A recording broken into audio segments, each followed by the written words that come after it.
Ya, jadi di tiap-tiap hidup kita Allah punya rencana tertentu. Sudah punya rencana. Oleh sebab itu kita tidak boleh salah jalan. Nah, bagaimana supaya kita mengerti bahwa tiap-tiap orang itu ada rencana Tuhan tertentu? Kita lihat dari buahnya. Ya, kita lihat dari buahnya. Kan kadang begini. Mungkin Tuhan menetapkan saya sebagai sebagai hamba Tuhan. Tapi malio Pak kios, toh kios Pak toh, tu malin alkan kontraktor sudah yang besar kalau kios itu kecil. Kontraktor sudah. Malin anak kontraktor teh butung dalam tontong na pakai nama nggak tahu. Nah, kok beko may pelicin 20 juta. Bendi 20 juta tae itu satu jam. Begitu terus. Berarti itu bukan bagian saya. Tapi nanti saya bahas selanjutnya. Jadi dari buahnya maksudnya yang nanang kena morong hutan yang nama luna mau dikalete jomai koyama yang mau tatu ukun gitu. Dan dia mau tak kau wah ambai lah susi dah ya toh kira-kira. Tapi roh itu saya nggak berhasil kok ambai lah yang kum pokok toh. Nah, jadi tiap-tiap orang Allah punya rencana tertentu di dalam, dan orang yang berjalan sesuai dengan rencana Tuhan itu yang bagiannya tadi dipegang kakinya dan Allah yang meletakkan, sehingga dia tidak pernah terpeleset, tidak apalagi mau jatuh. Tetapi yang saya akan bahas malam ini saudara, tetapi kadang rencana Allah bagi orang percaya itu meleset. Iya. Terkadang meleset. Apa yang menyebabkan meleset? Ada 3 hal yang menyebabkan meleset. Yang pertama, mengabaikan firman Tuhan. Mengabaikan firman Tuhan, menyepelekan firman Tuhan, sehingga rencana Allah yang sebenarnya baik di dalam hidup kita menjadi tidak sampai pada tujuan. Karena apa? Karena kita mengabaikan firman Tuhan. Ada contoh di dalam Alkitab. Ada beberapa tokoh Alkitab yang tidak sampai kepada tujuan karena mengabaikan firman Tuhan. Contoh yang paling awal, Hawa. Dia mengabaikan firman Tuhan sehingga dia ditipu oleh ular. Nah, akhirnya Taman Eden tidak menjadi Eden yang suasana surga ada di dalam, berubah karena mengabaikan firman. Siapa lagi? Yunus mengabaikan firman Tuhan ketika diperintahkan, pergilah engkau ke kota Niniwe, sampaikan ke kota itu supaya mereka bertobat karena kota itu akan dibinasakan. Tapi nakoya tu Yunus nakuana amura nang sipah tu ya lagi hukum tu jodoh Niniwe sampai nang tu jahat tu jodoh. Mintu kada kena na pokok sipo kada bokowang si kabiri si pakena si bokoi itu na pokokna mintu kejahatan na pokokna santojo. Jadi memang situju na tujo apa Yunus kena tomak tomat tu ya to memang tomat tu kayak tu na pokokna Yunus na pakedi binasakan itu tujo lu na kada kedi tu gauna. Itu yang pikiran Yunus, sehingga Yunus menghindar dari berita itu atau mengabaikan firman Tuhan. Tetapi apa yang terjadi? Akhirnya dia bermalam di perut ikan lagi 3 malam. Siapa lagi? Saul. Nah, Saul ini sudah dikasih tahu oleh Tuhan bahwa waktunya pun tampuk kepemimpinan kau harus serahkan. Tetapi walaupun waktu belum langsung diserahkan pada saat itu, tapi sebenarnya yang diinginkan Tuhan di dalam kehidupan Saul adalah mengadakan kaderisasi kepada Daud. Tapi kena pokoknya mataku ya, nasakit Saul kumua inang lada di raja bang besel ko na tayo nakilala yung katuan na kumaden na tunda kumatua didukat tunda kumate na kung ipuang kumua kader nito Daud, tapi no kapan aku nada ko tuh nalay na itu jabatanku. Akhirnya berusaha, justru sebaliknya yang dia lakukan, berusaha dia mau membunuh Daud. Berarti sentil-sentil lang di sidor penting juga kaderisasi di dalam organisasi kita Yoskom ini. Ya. Musa mengabaikan firman Tuhan. Tuhan katakan tunjuklah batu itu, tapi makan karena napo maaf kita batu papan. Oh, memang itu sesuai dengan napo mati. Tapi semua mereka ini baik Hawa, Yunus, Saul, Musa mengabaikan firman Tuhan karena apa? Karena memang manusiawi. Susi tuku pokadan tidak memang tamat tak nak kendala aku tuh nala susi itu kan atau. Tetapi karena mengabaikan firman Tuhan, akhirnya mereka tidak tiba pada tujuan yang sesungguhnya. Jadi kadang rencana Allah di dalam hidup kita itu meleset. Karena apa? Karena kita mengabaikan firman Tuhan. Sudah cukup contoh ya. Kemudian yang kedua, kenapa meleset itu rencana Tuhan di dalam hidup kita? Karena salah menafsirkan firman. Ini penting dibaca untuk firmannya, ayat pendukungnya ini. Tak susi ini atau sebab agak mudah dicerna atau berminat jadi tak bang mau bahasannya kita. Nah, tapi ini agak sulit ini. Salah menafsirkan firman, salah mengartikan firman, salah menerjemahkan firman. Nah, kita lihat di dalam 2 Timotius 3 ayat 16.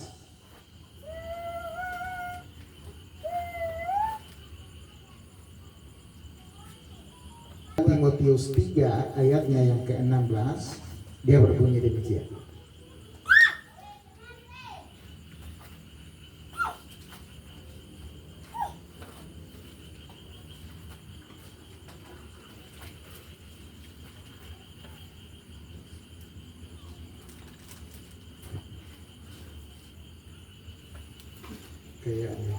Yang diilhamkan Allah memang bermanfaat untuk mengajar, untuk menyatakan kesalahan, untuk memperbaiki kelakuan, dan untuk mendidik orang di dalam kebenaran. Nah, saudara-saudara yang kasih dalam Tuhan, jadi salah menafsirkan firman ini saya salah tulis ini. Nah, jadi salah menafsirkan firman seperti ini. Kadang saudara-saudara yang kekasih di dalam Tuhan, firman Tuhan itu bukan kita mengikuti apa yang diperintahkan di dalam firman Tuhan, tetapi kita yang mencocokkan firman Tuhan terhadap keinginan kita, menyesuaikan dengan kehidupan kita. Padahal firman itu kita yang harus mengubah hidup kita, menyesuaikan kehidupan kita, membawa kehidupan kita sama dengan firman. Bukan firman yang kita cocokkan dengan keinginan kita. Nah, ini yang disebut salah menafsirkan firman. Kemudian, firman itu, saudara, yang kedua, firman itu tidak bisa dipandang dari satu sisi. Ya. Firman Tuhan itu satu kata itu mengandung 1001 makna. Ya, sus itu kadang napong mata tu tabasa tebong itu tema. Kalau Bapak Ibu yang sebagai pengkhotbah, pasti Bapak Ibu lain cara menjabarkannya. Jadi itu yang disebut mengandung 1001 makna. Yang betul nanti ada bisa dipandang dari satu sisi, diterjemahkan dari satu sisi. Tetapi firman Tuhan itu sungguh sangat luas. Supaya gampang, tonton baku bukan nanti tapi gampang maknanya ya, salah menafsirkan. Misalnya mabuk. Nah, yang di bahasa mutukadan na pengwatu di kuada ke Malango, langsung bangnya tuh, walaupun ini benar langsung bangnya tuh tengah atau lakukan asal di kayu, teman-teman. Dan ikut mua dau malam di kayu atau di tengah. Padahal budaliu, jangan mabuk kantor, jangan mabuk jabatan, jangan mabuk popularitas, jangan mabuk harta, budaliu. Nah, jadi kita yang menyesuaikan kehidupan kita ini terhadap larangan-larangan itu. Nah, apabila kita abaikan ini, maka rencana Tuhan itu gagal di dalam hidup kita. Nah, mungkin di satu sisi misalnya saya ambil contoh saya. Karena tidak mungkin saya mabuk lite, tidak mungkin. Suane kalau saya mabuk lite. Tetapi tidak tertutup kemungkinan saya mabuk harta kan. Ya, sabayat mabuk harta kata ini bisa tiru. Ya na to malango karena gorok kan bisa pelitiro umane mari ere apa? Mari mali to. Tapi yang aku mabuk harta kira-kira lah bisa nak kami miterkan kumai tempat pendeta jote mabuk harta. Matu mabuk hormat. Ya. Kena tak ada tuduh tu dek nalek ke anu nak kampe nak pak kadai. Atau tak nasasa nah gitu itu kan mabuk hormat ini kan. Nah semua itu harus kita tata di dalam kehidupan kita. Tapi yang selagi kita manusia tidak sempurna kita lakukan itu. Tapi setidak-tidaknya kita mampu membawa kehidupan itu sama ya sedikit menyentuh kepada firman. Lebih bagus lagi kalau lebih dari itu. Kemudian yang ketiga,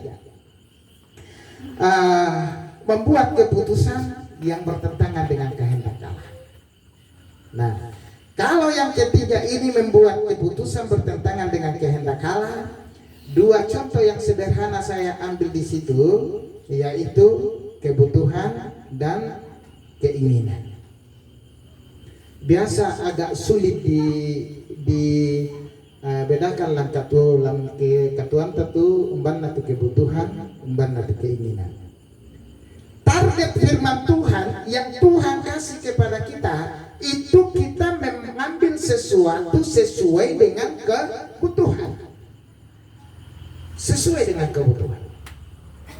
Tapi kadang lewat sesuai dengan keinginan. Salah satu tadi contoh saya kembali ke mabuk tadi. Boleh tapi sesuai dengan kebutuhan. Tapi yang nalendu berarti keinginan. Nah ini mengambil keputusan yang bertentangan dengan kehendak Allah. Apa pitulang katuanta? Makanya firman Tuhan kan berkata begini, cukupkanlah dirimu dengan apa yang ada padamu. Cukupkanlah dirimu dengan apa yang ada padamu. Tapi yang tak mau relenduk jometo berarti itu bukan kebutuhan lagi, keinginan. Saya ambil contoh ibu-ibu. Tapi kayak saya ibu-ibu Yos komte, ibu-ibu saya nggak teriak. Gampang-gampang nama nggak diterjemahkan. Kebutuhan dengan keinginan. Umpama maliki sekima acara saya. Jadi napa saja mungkin dok na depon dukungan kecap. Ini dukungan kecap. Kalau kita makan sampai kenyang, kan Mama Depo bilang, tambah. Pokoknya kita makan sampai kenyang, itu kebutuhan. Tapi dia batu tak puas pona, kau dia kebutuhan atau keinginan? Keinginan mo ya to, tapi yang nanti ada kurang kita ben kisah ya to, pak kamasyo sana na to. Tapi ya kiri tiro oh masalah saya tuh ada pun ben mereka kantong plastik itu, tama tidak patame itu keinginan. Nah, jadi saudara-saudara sudah bisa di sedikit terjemahkan. Jadi yang mau disangka semua nalaki keputusan yang salah yang bertentangan dengan keputusan Allah apabila kita mengikuti keinginan kita bukan kebutuhan kita. Oleh sebab itu saudara-saudara yang dikasih di dalam Tuhan, tiga hal ini, tiga contoh yang sederhana yang saya sampaikan kepada kita pada malam hari ini. Ketika kita mampu sedikit demi sedikit membawa kehidupan kita ini lebih dekat kepada Tuhan, maka kitalah orang yang selalu dipegang Tuhan kaki kita terus diletakkan dengan baik sehingga kita tidak pernah terpeleset. Susi duka landa karang kandeta toh. Ya tu dah karang kandeta, nah tu emang nyapuan. Nah, jangan mengabaikan firman Tuhan di dalam mengambil keputusan di dalam pekerjaan. Satu kesaksian atau pengalaman hidup yang saya alami. Waktu saya dilantik di salah satu sekolah, terus SK saya muncul di sekolah lain. Saya keberatan walaupun itu hanya mungkin 1 kilo jaraknya itu sekolah. Saya keberatan Karena bukan keberatan tidak mau, tapi kenapa saya disumpah dengan tempat lain, terus kerjanya di tempat lain. Salah satu pejabat dinas dia bilang sama saya, tapi di sana Pak dana bosnya besar. Ya. Memang dana bosnya besar karena sekolah lama saya hanya 200 siswa, sedangkan sekolah baru itu 400 lebih. Jadi pasti dana bosnya lebih besar. Tapi dia bilang bagi sama saya begini, di sana itu dana bosnya besar Bapak. Lapinaan kuku to boko ti sabala na soma boko. Saya bilang sama dia, Pak, saya mau kepala sekolah di sekolah yang muridnya 10 dengan yang muridnya 1000, bagi saya sama. Karena dana bos itu bukan saya, bukan untuk saya, untuk sekolah. Jadi kalau 10 dengan dana bos 10 juta, karena 1,2 per siswa per tahun, 10 siswa dengan hanya 12 juta, saya kan lebih gampang mengelolanya dalam 1 tahun daripada 1000 siswa berarti 1,2 M. Itu kan tanggung jawabnya lebih besar. Tapi aku langsung anak boko koyo kurang itu 1,2 M. Nah, saudara-saudara, di dalam pekerjaan kita, di dalam usaha kita, di dalam apapun yang kita kerjakan, mari jangan mengabaikan firman Tuhan. Ambillah yang hak kita dan jangan yang bukan hak kita, supaya kita diberkati. Kalau gaji saya, tunjangan kepala sekolah saya hanya 500.000 per bulan, baru saya ambil dana bos setiap bulan 5 juta, contoh bisa saya ambil 5 juta. Kan itu kan 400 juta lebih per tahun. Jadi kalau saya hitung-hitung setiap bulan saya sweep 5 juta bisa. Tetapi yang 5 juta itu ya paling kunan nah. Tak bangsa ku pensiun lah, ku pakai mau balik berobat segala macam. Karena itu memang sudah disiapkan untuk karat, ngengah, dan pencuri membongkarnya. Jadi firman Tuhan memberikan perintah kepada kita, apabila kita mengambil dari yang bukan seharusnya kita ambil, maka saudara-saudara di sana ada karat, ada gengar, dan ada pencuri. Karat itu berbicara penyakit, ya. Pencuri itu berbicara orang lain yang menikmati, bukan kita yang menikmati, kita yang mencari, kita yang menimbun. Muina bisa mau lan bang, tapi tak patah sempat nikmati nak kumpul nak baik sila mau komen. Orang lain yang menikmati itu yang disebut pencuri. Syukur-syukur kalau keturunan kita yang menikmati, tapi kalau orang lain yang menikmati. Nah, oleh sebab itu mari kita kembali, jangan abaikan firman Tuhan di dalam kehidupan kita, baik di dalam pengiringan kita kepada Tuhan, di dalam pekerjaan kita, usaha kita, terlebih di dalam organisasi persatuan kita ini. Bapak Ibu, saudara-saudara yang dikasihi Tuhan, satu yang saya kembali ke yang kedua, jangan mengabaikan firman Tuhan. Di dalam persekutuan kita ini ada jaminan firman Tuhan kah? Ada. Ya. Umba-umba tunani tau sangina, lulako moto tunani buang, umpa kolong itu berkat. Berarti apa yang menjadi pesan bagi kita? Totong sangina. Iya. Nah, kau kada nenek pasti pajong-jong pempala. Karena ketika kita mempraktekkan firman ini, tidak mengabaikan firman ini, maka saya percaya ketika orang-orang Yoskop itu sehati, ketika orang Yoskop itu selalu bersama-sama, maka berkat-berkat itu akan diperintahkan. Bayangkan diperintahkan, disua. Tak mau talalon dakain, disua. Nah, kita kan sudah bisa membuktikan di dalam merencana acara-acara yang kita lakukan. Panitia setengah mati berpikir, tapi pada hari H tidak pernah itu bilang aku dana kurang, selalu lebih. Ini yang namanya diperintahkan. Tang di kapang-kapang ada itu sembai, itu yang diperintahkan. Nah, apakah ada di persekutuan lain yang selalu berkatnya diperintahkan? Nah, kenapa tidak diperintahkan? Mungkin tak enak sangina. Nah, kalau kita sudah merasakan bahwa 3 tahun kita berada ini selalu berkat itu diperintahkan ke kita. Mari kita tatoi manda ya tusangina langkah si tulungannya deh. Tuhan berkati kita.